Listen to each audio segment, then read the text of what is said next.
Like, Caitlin Clark spent 20 minutes signing autographs. She made her way 2/3 of the arena. She signed literally hundreds of autographs.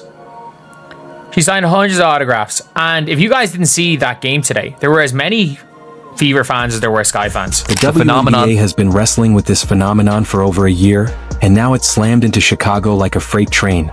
Autographs flying, attendance records shattering. And this time, it wasn't even about the action on the court.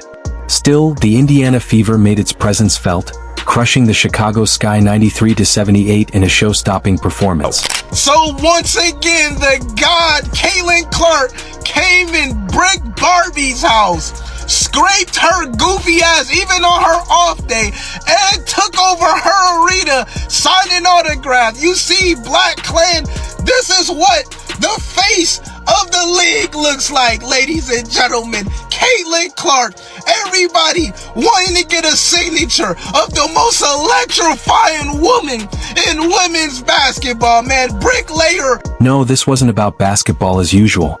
This was something far more poetic, far more devastating to Angel Reese's hometown swagger. This was Caitlin Clark strolling into the United Center, Angel Reese's sacred turf, perched on the bench with a groin injury, and somehow still commanding the spotlight as the main event. Happened to Miss Angel Reese. She's all in Indiana during All-Star, and her Reebok campaign, come to your trap, take over your trap.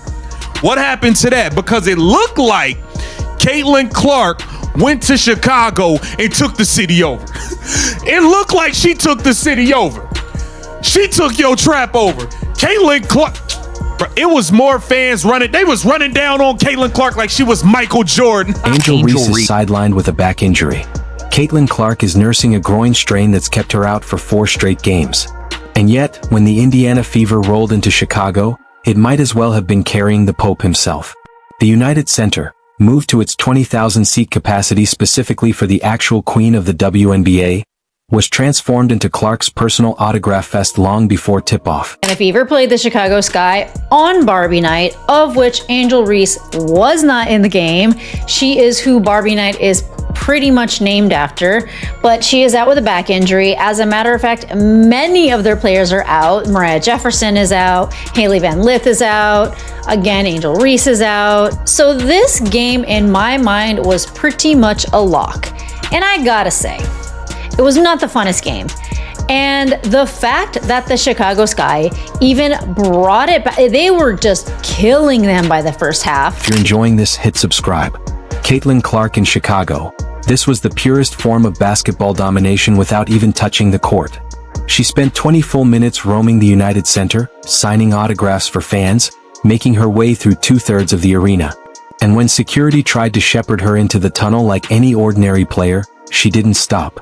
She kept going, because that's what legends do when they know exactly where they belong in the universe.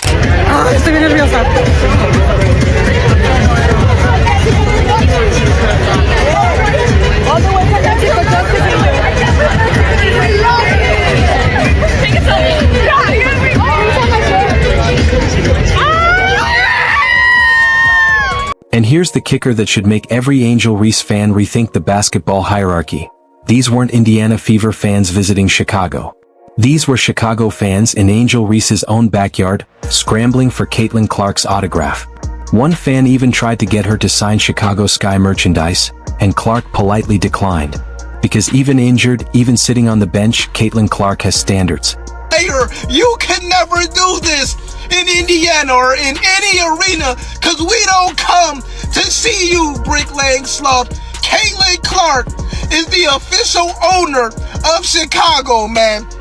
It's time that y'all build a Caitlin Clark statue in Chicago in front of the Chicago Sky Arena, man. Because Clark just comes over and takes over the arena with all the dozens and dozens of people, boys, girls, everybody wanting to see the god Caitlin Clark, ladies and gentlemen. The woman spent nearly half an hour signing jerseys, basketballs, and anything fans could thrust her way, with the poise of someone who knows her mere presence is an event.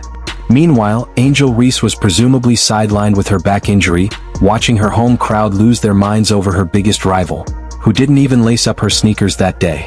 On the court, Mitchell dropped 35 points, including 7 three-pointers, marking her 100th career 20-point game and her 9th 30-point performance. She also notched her 200th career steal, ranking second in franchise history behind only Tamika Catchings in 20-point games. Mitchell was just on another level today, man. Oh my goodness, I'm talking about the hustle, the steal, the drive, the shot making, the making the threes, fam. It was just really a dominant performance from her, man. Really looking like one of those superstars. All right, she looked like a pure superstar today, man. However you want to chalk it up. All right, had 35 points. 35 points. This wasn't just a basketball game. It was Mitchell announcing to the world that the Fever have depth. While everyone's been obsessing over Clark, Mitchell has been quietly building a resume most guards would envy. She's the perfect complement to Clark's brilliance, a veteran who can carry the load when needed and elevate her game when the spotlight shines. Meanwhile, the Sky, playing without their own superstar, managed just 78 points, shooting a dismal 32.1% from the field. They turned the ball over 23 times, which the Fever converted into 31 points, and shot an abysmal 20% from 3. It was the kind of performance that makes you wonder if having your biggest rival's fans chanting in your own arena can be a serious psychological disadvantage. The Chicago Sky getting their asses blown out by 40, it's just another shining example of the delusion that runs through the WNBA. Like, some players in the WNBA really truly believe that they play basketball on like skill on par level as men in the NBA. These women in the WNBA are a Bush League junior varsity high school basketball team. It would be one thing if like you're shooting and your shots just weren't falling and your percentage was just like low for the night. But this is just absolutely an embarrassing display of what is described as the best of the best level of basketball. What happened in Chicago on July 27th wasn't just about a game or a single player. This was a complete redefinition of what it means to be a draw in professional sports. Caitlin Clark's jersey is now the second best-selling basketball jersey in America. Not just the WNBA, but all of basketball, trailing only Stephen Curry. Her merchandise has driven a 1,000% year-over-year increase in player-specific WNBA gear sales. Games featuring Clark average 1.178 million viewers, nearly 3 times higher than typical WNBA games. Indiana Fever home games draw 16,840 fans on average, nearly double the 8,552 at other Fever games. When Clark hits cities like Atlanta or Washington, attendance numbers skyrocket. Atlanta jumps from 3,316 to 17,592, and Washington from 4,988 to 20,522. But the Chicago moment was different. This was Caitlin Clark proving that her influence transcends geography, team loyalty, and even her physical ability to play.